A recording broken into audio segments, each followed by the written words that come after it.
Hello everyone, welcome back to my YouTube channel. I'm Monika Reddy. నేనైతే ఇందాక నా ఫిజిక్స్ ఎగ్జామ్ రాసి వచ్చేస్తా. పేపర్ అయితే చాలా ఈజీగా వచ్చింది. నేను ఎలా ఎక్స్పెక్ట్ చేసానో అలాగే వచ్చింది. మీరందరూ ఎలా రాసినా ఒకసారి కామెంట్ సెక్షన్ లో చెప్పండి. నేను చెప్పిన క్వశ్చన్స్ వచ్చాయో లేదో కంపేర్ చేసి చూసారా? నేనైతే పేపర్ చూసి చాలా ఎగ్జైట్ అయిపోయినా, ఎందుకంటే అది చాలా ఈజీగా ఉంది. నేను ఏవైతే వస్తాయి అనుకున్నానో అవే అలా వచ్చేసాయి. సో నేను ఒకటి చూసుకోలేదు, ఏంటంటే ఎవ్రీడే 24 పేపర్స్ ఉన్న బుక్లెట్ ఇస్తున్నారు. కానీ ఈ రోజు 50 మార్క్స్ కాబట్టి 12 పేపర్స్ ఉన్న బుక్లెట్ ఇచ్చారు. సో నేను ఈ ఎగ్జైట్మెంట్ లో ఎలాగో పేపర్ చాలా ఈజీగా ఉంది అనేసి సెక్షన్ 1 నుంచి స్టార్ట్ చేశాను. సో అలా ఏమైంది, సెక్షన్ 4 కి వచ్చేసరికి పేపర్స్ ఓన్లీ 3 మిగిలాయి. అప్పుడు నాకు ఇన్విజిలేటర్ ఇంకొక ఎడిషనల్ ఇస్తారని నాకు తెలీదు. సో నేను ఏం చేశానంటే కొంచెం దగ్గరగా రాసేసాను అనమాట. ఆ తర్వాత మేడం చూస్తే ఏం చేస్తుందంటే ఇంకొక 12 పేపర్ బుక్లెట్ మళ్ళీ ఇస్తారని ఎడిషనల్ గా. అప్పుడు నేను అందులో ఇంకా బాగా రాసి ఇంకా బాగా ప్రెజెంటేషన్ చేశాను. ఫైనల్లీ కన్క్లూజన్ ఏంటంటే నేను ఎగ్జామ్ అయితే చాలా బాగా రాశాను. నేను ఎలా అనుకున్నానో అలాగే వచ్చింది. I'm so happy for it. Video అయితే ఇంకా లైక్ చేయకుండా కంటిన్యూ చేసేద్దాం. మీకు కనుక ఒకవేళ వీడియోలు అందిగా అనిపిస్తే స్పీడ్ పెంచుకోండి. అండ్ మీరు అడిగినట్టే ఈ వీడియోలో అయితే నేను ఫిజిక్స్ క్వశ్చన్ పేపర్ వేస్తాను. మీరైతే ఏది మిస్ అవ్వకుండా ఉండాలంటే లాస్ట్ వరకు స్కిప్ చేయకుండా చూసేయండి. నేనైతే మీ అందరి కోసం ఒక 8 మార్క్స్ క్వశ్చన్స్ చాలా ఇంపార్టెంట్ వి నేను సార్ట్ అవుట్ చేసి ఈ వీడియోలో నేను మీకు చెప్తాను. మీరు మిగతా కూడా చూసుకోండి, కానీ ఇవి ఫస్ట్ బాగా చదివి ఆ తర్వాత నెక్స్ట్ వాటికి వెళ్ళండి. ఎందుకంటే మోస్ట్లీ ఇవే వస్తాయని నేను అనుకుంటున్నా. నేనైతే ఫస్ట్ ఇవి చదివిన తర్వాత నెక్స్ట్ వాటికి వెళ్ళాలని అనుకుంటున్నా. అకాడమిక్ ఇయర్ ఆల్రెడీ అయిపోతుంది కాబట్టి మోస్ట్లీ మీరైతే చదివేసి ఉంటారని అనుకుంటున్నా. సో ఈ వీడియో కనుక మీరు చూస్తే మీరు రివిజన్ చేసుకోవడానికి చాలా ఈజీగా ఉంటుంది. మీ దగ్గర కనుక DCB బుక్ ఉంటే అది మీ ప్రిపరేషన్ టైంలో పక్కన పెట్టుకోండి, ఇది మీకు బాగా యూజ్ అవుతుంది. ఫిజిక్స్ ఎగ్జామ్ లో సెక్షన్ 4 లో 3 క్వశ్చన్స్ ఇచ్చారు. సో బయాలజీ సెక్షన్ 4 లో అయితే ఓన్లీ 2 ఇస్తారు. ఈ 2 కి కూడా ఇంటర్నల్ చాయిస్ ఉంటది. సో 8 into 2 మనకి 16 మార్క్స్ వచ్చేస్తుంది. బయాలజీ చాప్టర్ 5 లైఫ్ ప్రాసెసెస్ నుంచి ఉన్న ఇంపార్టెంట్ క్వశ్చన్స్ అయితే నేను మీకు చెప్తాను. ఫస్ట్ ఇవి చదివిన తర్వాత నెక్స్ట్ వాటికి ప్రొసీడ్ అవ్వండి. నేనైతే మోస్ట్లీ వస్తాయని అనుకుంటున్నా. ఫస్ట్ క్వశ్చన్ వచ్చేసి, how do you demonstrate that CO2 is necessary for photosynthesis? Photosynthesis కి CO2 ఎంత అవసరమో మనం ఎలా చెప్తాం అనేది ఈ క్వశ్చన్ మాట. ఒక ఎక్స్పెరిమెంట్ ఫామ్ లో అయినా రాయొచ్చు, లేదంటే వాళ్ళొక డయాగ్రామ్ ఇచ్చి దాని మీద మీకు క్వశ్చన్స్ అయినా అడగచ్చు. 4 ఈచ్ వన్ 2 మార్క్స్ కి వస్తుంది. ఇది వచ్చే ఛాన్సెస్ కొంచెం ఎక్కువగా ఉన్నాయి, మీరు బాగా చదువుకోండి. ఈ క్వశ్చన్ ని నేనైతే ఇప్పుడు మీకు సింపుల్ గా ఎక్స్ప్లెయిన్ చేసేస్తాను. దీనికి ఎయిమ్ ఏంటి, to prove that CO2 is necessary for photosynthesis.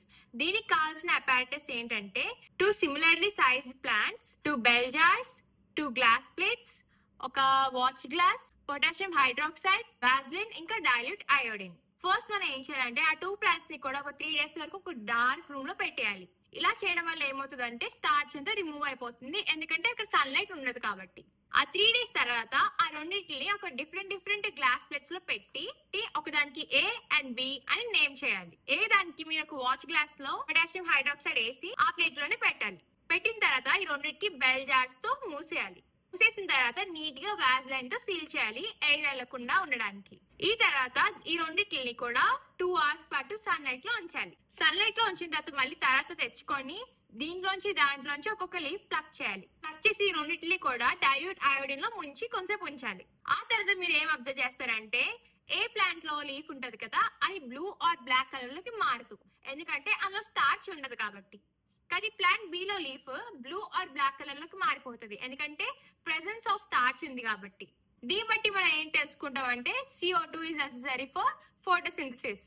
ఈ లెసన్ నుంచి వచ్చే నెక్స్ట్ ఇంపార్టెంట్ క్వశ్చన్ ఏంటంటే, right the experiment to show that chlorophyll is necessary for photosynthesis. Photosynthesis కి క్లోరోఫిల్ నెసెసరీ అని చూపించడమే ఈ క్వశ్చన్ కి అర్థం మాట. సో ఇది మీరు బాగా చదువుకోండి, ఇది కన్ఫర్మ్ గా వచ్చే ఛాన్సెస్ ఉన్నాయి.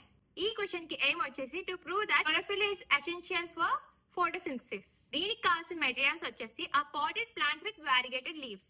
వారిగేటెడ్ లీవ్స్ అంటే మనీ ప్లాంట్ క్రోటాన్స్ ఉంటాయి కదా, వాటి లీవ్స్ మాట. దానికి మనం చూస్తే గ్రీన్ కలర్ తో పాటు ఒక white colour or light yellow colour patches ఉంటాయి కదా, అదే వారిగేటెడ్ లీవ్స్. దీంతో పాటు మనం ఒక పేపర్ అండ్ పెన్సిల్ కూడా పక్కన పెట్టుకోవాలి. దీంతో పాటు మనకి beaker, water alcohol, water bath, Bunsen burner, sunlight, dilute iodine మనకి కావాలన్నమాట.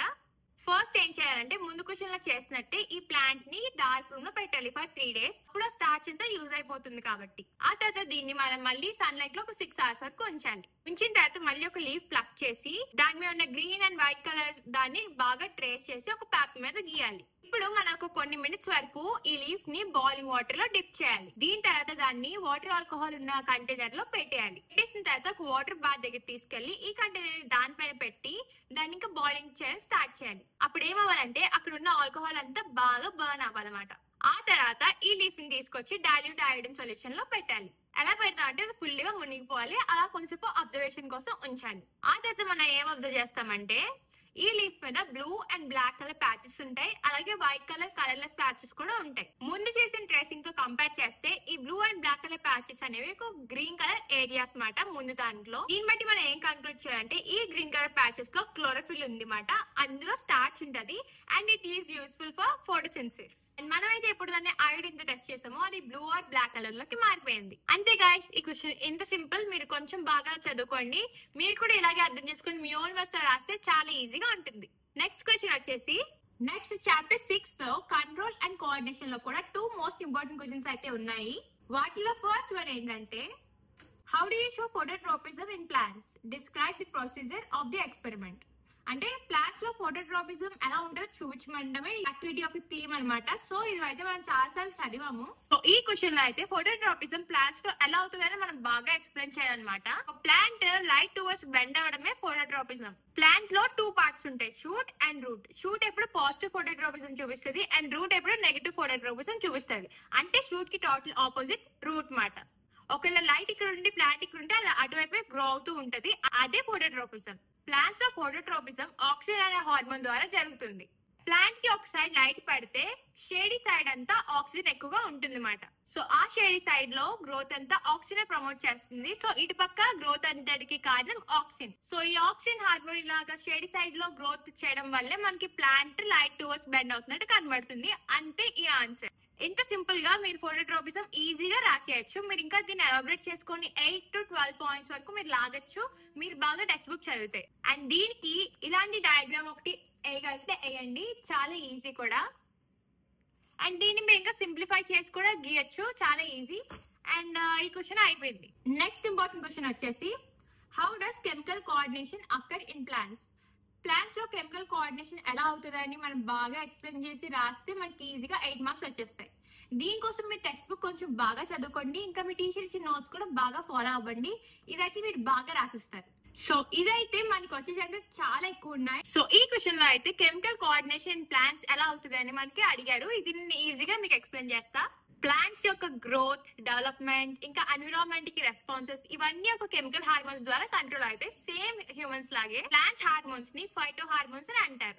ఈ హార్మోన్స్ అయితే ఒక particular part of the plants లో ప్రొడ్యూస్ అవుతాయి, ఇంకా అది రెస్ట్ ఆఫ్ ది ప్లాంట్ కి బాగా సెక్రీట్ అవుతుంది. సేమ్ హ్యూమన్ బీయింగ్స్ లో ఎలాగో ప్లాంట్స్ లో కూడా అంతే. ఫైటో హార్మోన్స్ లో టోటల్ 5 ఇంపార్టెంట్ ఉన్నాయి. Auxin, gibberellins, cytokinins, abscisic acid and ethylene. ఈ phyto hormones either growth promoters అవుతాయి, లేదంటే గ్రోత్ ఇన్హిబిటర్స్ అవుతాయి. అంటే గ్రోత్ పెంచుతాయి లేదంటే గ్రోత్ ఆపేస్తాయి. Auxin, gibberellin, cytokinin and ethene ఇవన్నీ గ్రోత్ ప్రమోటర్స్. అబ్సిసిక్ యాసిడ్ మాత్రం గ్రోత్ ఇన్హిబిటర్. అంతే, ఈ క్వశ్చన్ ఇంతతో అయిపోతుంది.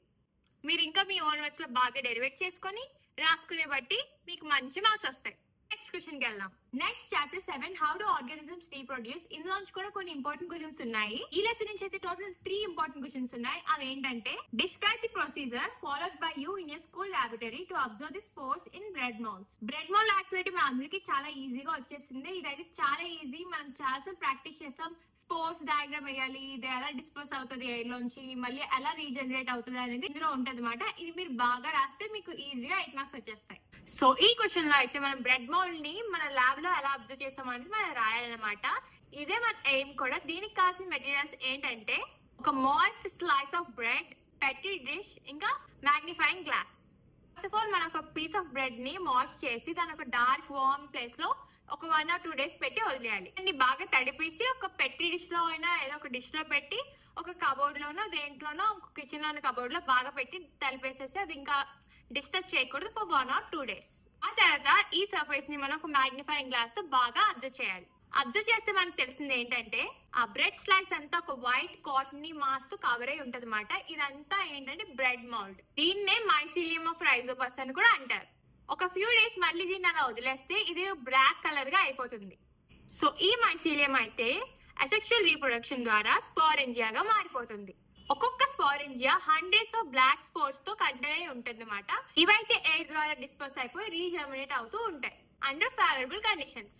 అంతే గాయస్, ఈ క్వశ్చన్ అయితే అయిపోయినట్టే. వీడియో లెంత్ ఎక్కువ అయిపోతుంది కాబట్టి నేను పార్ట్ 2 లో రిమైనింగ్ క్వశ్చన్స్ చెప్తాను.